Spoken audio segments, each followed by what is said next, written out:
Dosa pizza உங்களை அன்புடன் வரவேற்கிறேன். நான் கான்ஸ்டன்ட் ஜெயக்குமார். சுவையான டூட்டி ஃப்ரூட்டி பிஸ்கட்.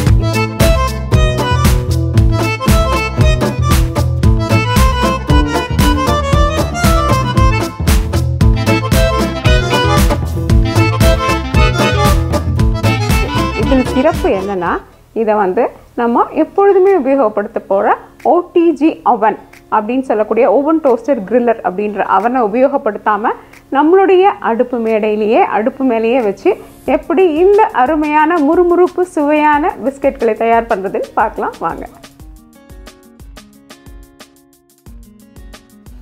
இப்போ முதல்ல நம்ம என்ன பண்ண போகிறோம்னா இந்த வெண்ணெயும் பொடித்த சர்க்கரையும் சேர்த்து நல்லா அடிச்சுக்க போகிறோம். இதில் ஒரு முக்கியமான விஷயம் நம்ம என்ன கவனிக்க போகிறோம்னா இந்த பொடித்த சர்க்கரை வெண்ணெயை நல்லா அடிக்கும் பொழுது நல்லா நுரைச்ச நல்ல ஒரு பக்குவத்துக்கு வரும். அந்த பக்குவத்தில் இருக்கும் பொழுது தான் நம்மளுடைய செய்ய போகிற பிஸ்கெட்டுகள் நல்ல முறுமுறுப்பாகவும் அதே நேரத்தில் மெத்துனும் நிச்சயமாக இது இருக்கும். இதை முள்கரண்டி அல்லது மின் இயந்திரங்களில் இருக்கக்கூடிய விப்பர் அப்படின்ற கருவி அல்லது கையிலேயே அடிக்கக்கூடிய மரக்கரண்டி இது எல்லாத்தையும் வச்சு இதில் எது நம்மளுக்கு சுலபமாக பண்ண முடியுமோ அதில் நம்ம இதை அடித்து எடுத்துக்கலாம். இப்போ நான் என்ன பண்ணுறேன்னா இந்த பக்கவாடுகளில் இருக்கிறது எல்லாத்தையும் எடுத்து இப்படி நடுவுக்கு பகுதிக்கு விடுறோம். அப்போ என்ன ஆகும், நிச்சயமாக எல்லாமே கலந்துருக்கு அப்படின்றத நம்ம ஊர்ஜிதப்படுத்திக்கிறதுக்காக இந்த மாதிரி பண்ணுறோம். இப்போ நம்ம இதை நல்லா அடிச்சிட்டோம். அடுத்தது மைதா மாவு மற்றும் உப்பு சேர்த்துக்கலாம். இப்போ வெண்ணிலா எசன்ஸ் இது கூட சேர்த்துடலாம். இது நம்ம மணத்திற்காக மட்டும்தான் சேர்க்குறோம். இது உங்களுக்கு பிடிச்சிருந்தா நீங்கள் ஏலக்காய் பொடியும் இது கூட சேர்த்துக்கலாம். முதல்ல இப்படி கலந்து விட்டுடுறேன். இது நம்ம ஒரு பாத்திரத்துக்கு மாற்றிக்கலாம். பார்த்தீங்களா, ரொம்ப அருமையான ஒரு பக்குவத்தில் தயாராகிடுச்சு. இப்படி பிடிச்சா நல்லா கட்டியாக நிற்கிற மாதிரி இருக்குது. இப்போ நம்ம என்ன பண்ணலாம், லேசாக 1-2 சொட்டு மட்டுமே பால் அல்லது தண்ணி எது பிடிக்குமோ அதை சேர்த்து இதை கொஞ்சம் நேரம் நம்ம குளிர்சாதன பெட்டிக்குள்ளே வச்சு எடுத்துடலாம். அதுக்கு முன்னாடி நம்ம இந்த உலர்ந்த பழங்கள் மற்றும் இது மாதிரியான பருப்பு வகைகளையும் சேர்த்துக்கலாம். உங்களுக்கு எது பிடிக்குமோ அதை சேர்த்துக்கலாம். பாதாம், முந்திரி, பிஸ்தா எது பிடிக்குமோ அதை சேர்த்துக்கலாம். அதே தவிர இங்கே டூட்டி ஃப்ரூட்டி அல்லது உங்கள்கிட்ட இருந்ததுன்னா உலர்ந்த திராட்சை பழம், பேரிச்சம்பழம் அது கூட இதில் சேர்த்துக்கலாம். நான் சிறிதளவு பால் சேர்த்துக்கிறேன்.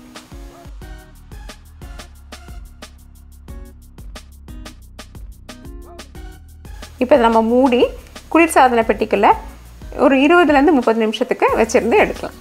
இப்போ நம்மளுடைய இந்த மாவை குளிர்சாதன பெட்டிலேருந்து வெளியில் எடுத்துட்டோம். இப்போ நம்மளுடைய பிஸ்கெட்டுகள் தயார் பண்ணுற முறையை பார்க்கலாம்.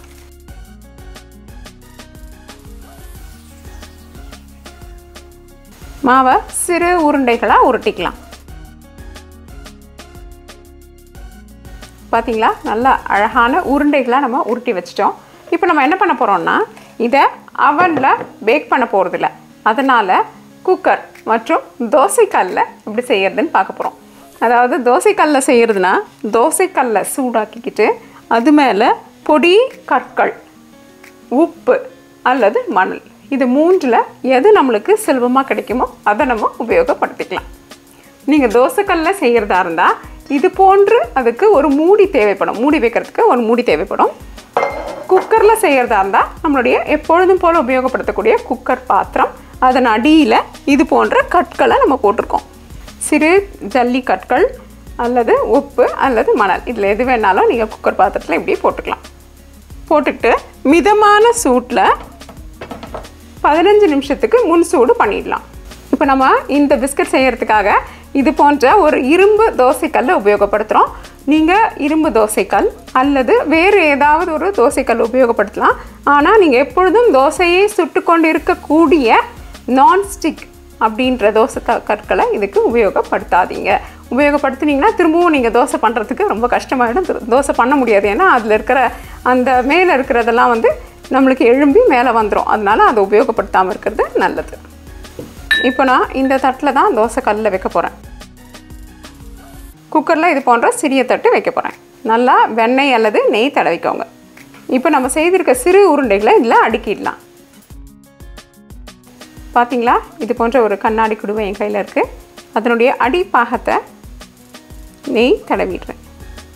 இப்போ நம்ம உருட்டி வைத்திருக்க உருண்டைகள் மீது லேசான ஒரு அழுத்தத்தை கொடுக்கலாம்.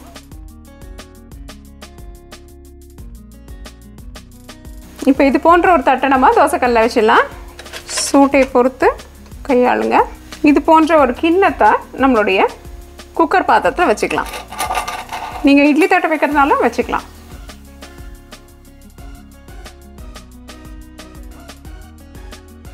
இதுக்குள்ளார நமக்குள்ளே இது கூட இருக்கக்கூடிய கேஸ்கட் அப்படின்னு சொல்லக்கூடிய ஒரு ரப்பர் ஒரு வட்டம் ஒன்று இருக்கும். அதை தயவு செய்து எடுத்துட்டு இந்த மூடியை உபயோகப்படுத்துங்க. ஏன்னா அது போடும்பொழுது என்ன ஆகும், உலர்ந்த சூட்டில் அதனுடைய தன்மை மாறிடுச்சுன்னா நம்மளுக்கு மீண்டும் அதை உபயோகப்படுத்துறதுக்கு ரொம்ப கஷ்டமாக இருக்கும். இது போன்ற மூடி வச்சு இதை மூடிடலாம். இப்போ இந்த மூடி எதுக்கு நம்ம மூடுறோன்னா, இது வந்து ஒரு உலர்ந்த வெப்பம். இந்த உலர்ந்த வெப்பம் வந்து வெளியில் போயிடுச்சுன்னா உள்ளுக்குள்ளார இந்த பிஸ்கெட்டுகள் வேகுவது கடினமாயிடும். இப்போ வந்து அவன்லலாம் அப்படி தான் வச்சுருப்பாங்க. மேலேயும் கீழேயும் உலர் வெப்பத்தினால அது வந்து தயாராகும், சமைக்கப்படும். அதனால இதுவும் அது மாதிரி சமைக்கிறதுக்கு தான் நம்ம இப்படி மூடி போட்டு வச்சுருக்கோம். இப்போ நம்ம ஒரு 15 நிமிஷம் கழித்து இது எப்படி இருக்குன்னு பார்க்கலாம். 10லேருந்து 15 நிமிஷம் நீங்கள் உங்களுடைய அடுப்பின் வெப்பநிலையை பொறுத்தும் இது மாறும். இப்போ இதை நம்ம மிதமான தீயில வச்சுருக்கோம். 10 நிமிஷத்துக்கு அப்புறம் எப்படி இருக்குன்னு பார்க்கலாம். இப்போ 15 நிமிஷம் ஆயிடுச்சு. எப்படி இருக்குன்னு பார்க்கலாம். இப்போ பார்த்தீங்களா, இதனுடைய அடிப்பாகம் எல்லாம் உலர்ந்துருக்கு. இப்போ நம்ம இதை அடுப்புலேருந்து எடுத்துடலாம். இப்போ நம்ம இதை ஒரு 10 நிமிஷம் ஆற விடணும். நீங்கள் பார்த்தீங்கன்னா மெத்துன்னு இருக்க மாதிரி இருக்கும். ஆனால் சிறிது நேரம் ஆனதுக்கப்புறம் தான் நிச்சயமாக இது முறுமுறுப்பாக ஆகும். அதனால் நீங்கள் வந்து முறுமுறுப்பாக இல்லையேன்னு பயந்துட்டிங்கன்னா என்ன ஆகிடும்னா, ரொம்ப நேரம் அது இருந்து ஒரு மாதிரி கரிஞ்ச வாசனை வர ஆரம்பிச்சிடும். குக்கரை திறந்து பார்க்கலாம். குக்கர்லேயும் அதே மாதிரி அடிப்பாகம் வெந்து காணப்படுது. இப்போ நம்ம என்ன பண்ணலான்னா, அடுப்பை அணைச்சிட்டு இதே மாதிரி எடுத்து இதை ஆற வைக்கலாம். இங்கே பார்த்தீங்களா, நம்மக்கிட்ட அழகான வட்ட வடிவங்களில் உங்களுக்கு பிடித்த வடிவங்களையும் நீங்கள் இதை அமைச்சிக்கலாம். சுவையான பிஸ்கட் தயாராகிடுச்சு. இது தோசைக்கல், இது வந்து குக்கர், ரெண்டுமே தயார் நிலையில் இருக்குது. இங்கே பார்த்தீங்கன்னா பின்புறம் லேசான நிறமாற்றம், முன்புறம் இதே வெளிர் நிறத்தில் இது இருக்கும்.